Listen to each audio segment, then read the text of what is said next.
The archive chamber was silent, except for the soft hum of quantum processors. Ambassador Kirel of the Vethrani Collective stood before the holographic display, her four eyes blinking slowly as she read the classified files that had been sealed for 300 standard cycles. Behind her, representatives from 12 different species waited in uncomfortable silence. They had come to learn the truth. They had come to understand why their governments had signed the Soul Exclusion Treaty without any debate or discussion. The files began with a simple date marker. Galactic Standard Year 4847. The year everything changed. The year the Dominion of Krath learned what happened when you attacked Earth. The Krath were a proud species. They had conquered 47 star systems in less than 2 centuries. Their warships were massive, their weapons advanced, and their soldiers feared nothing.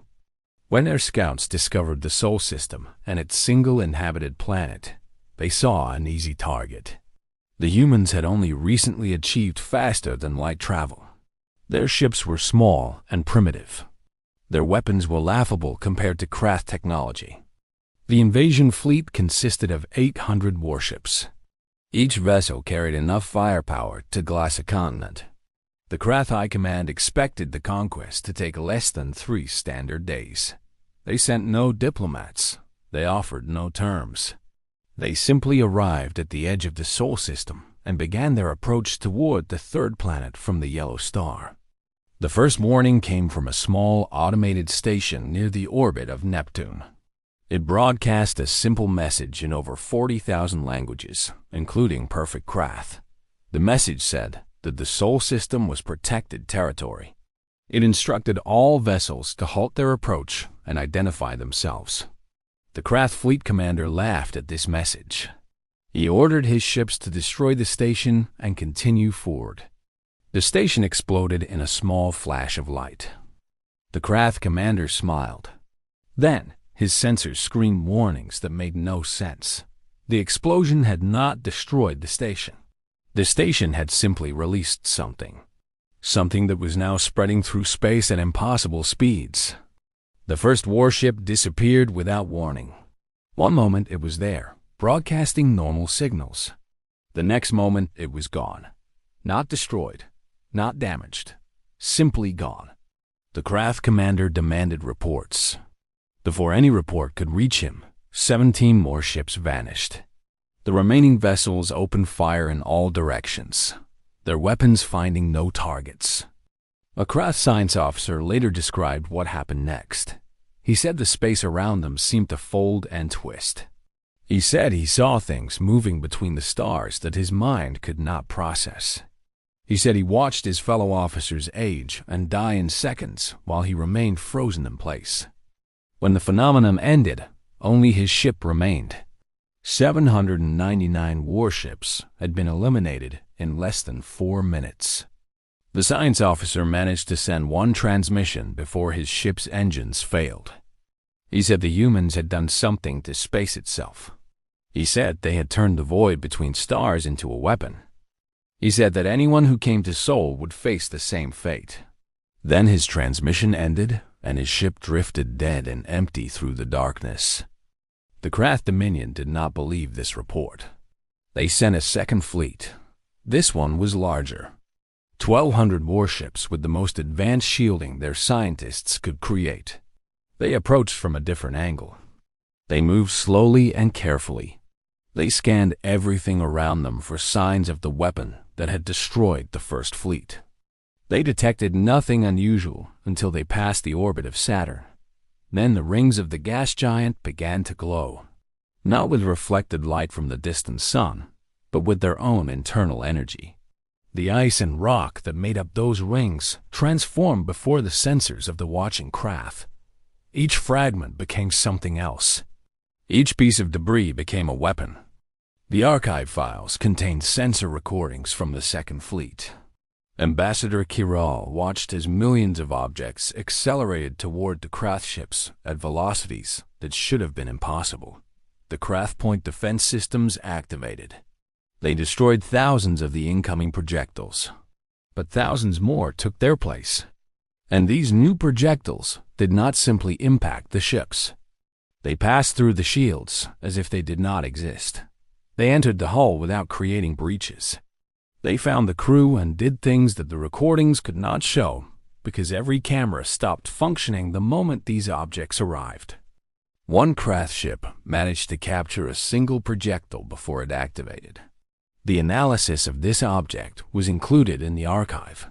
It was not a weapon in any normal sense. It was a device that existed partially outside of normal space.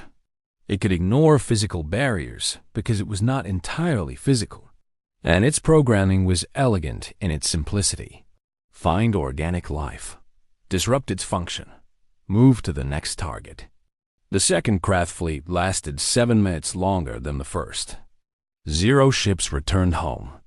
The Krath Dominion was terrified, but fear made them desperate. They gathered every warship they had ever built. They called upon their subject species for reinforcements. They created an armada of 4,000 vessels, and they did not approach Sol directly.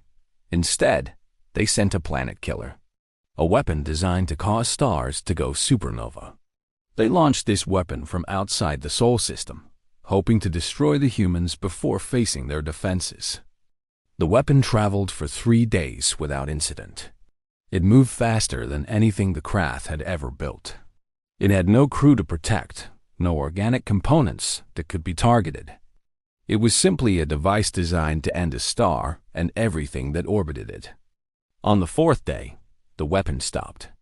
Not slowed, stopped, as if it had struck an invisible wall at the very edge of the Sol system. The Krath commanders watched in horror as their ultimate weapon began to change. Its outer shell dissolved. Its internal components rearranged themselves.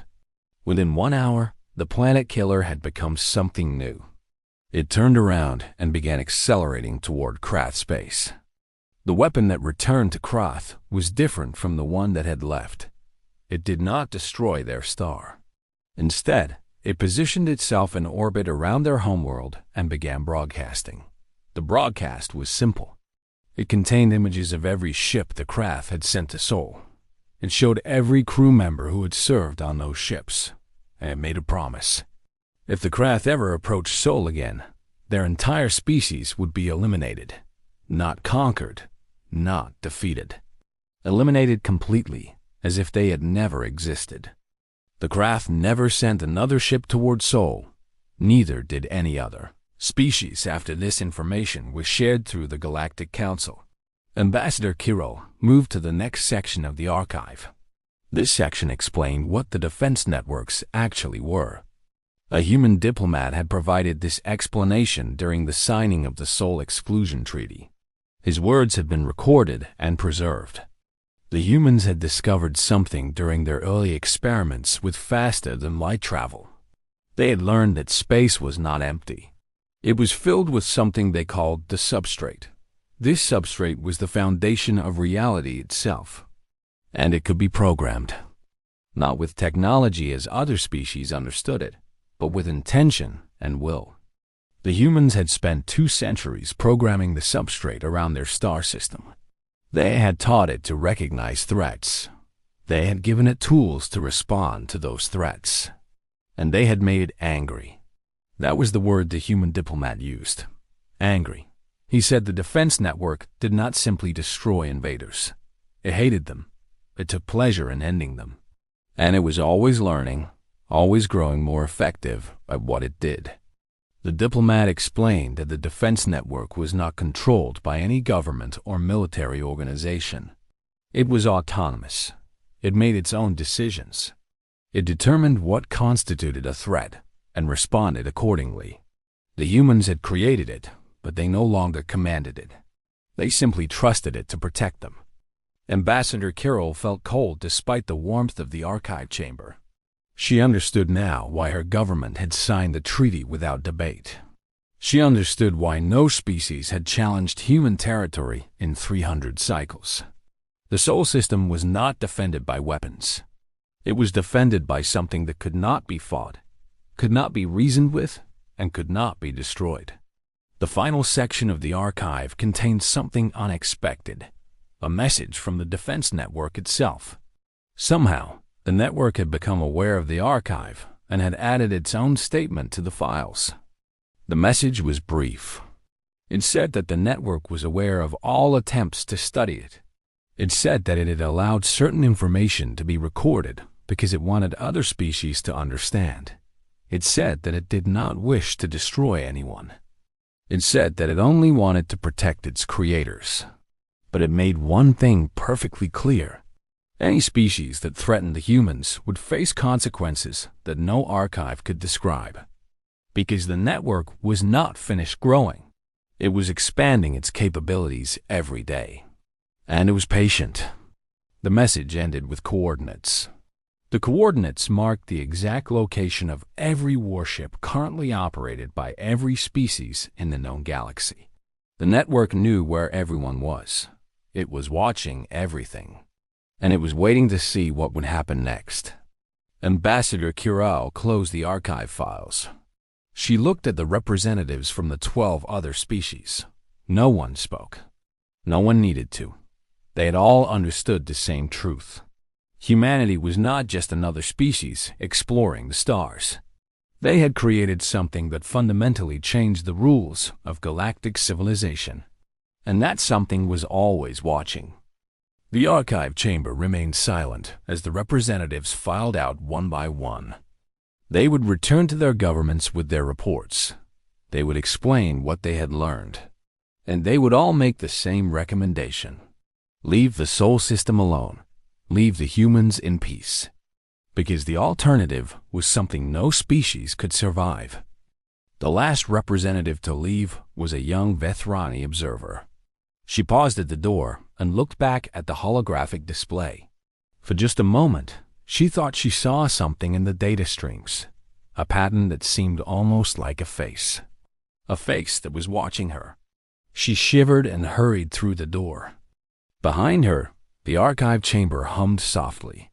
The quantum processors continued their endless calculations. And deep within the data, something smiled. The humans were safe. The network had made sure of that. And it would continue making sure of that for as long as stars burned in the sky. The Sol system remained protected. The defense networks remained vigilant. And every species in the galaxy remained very afraid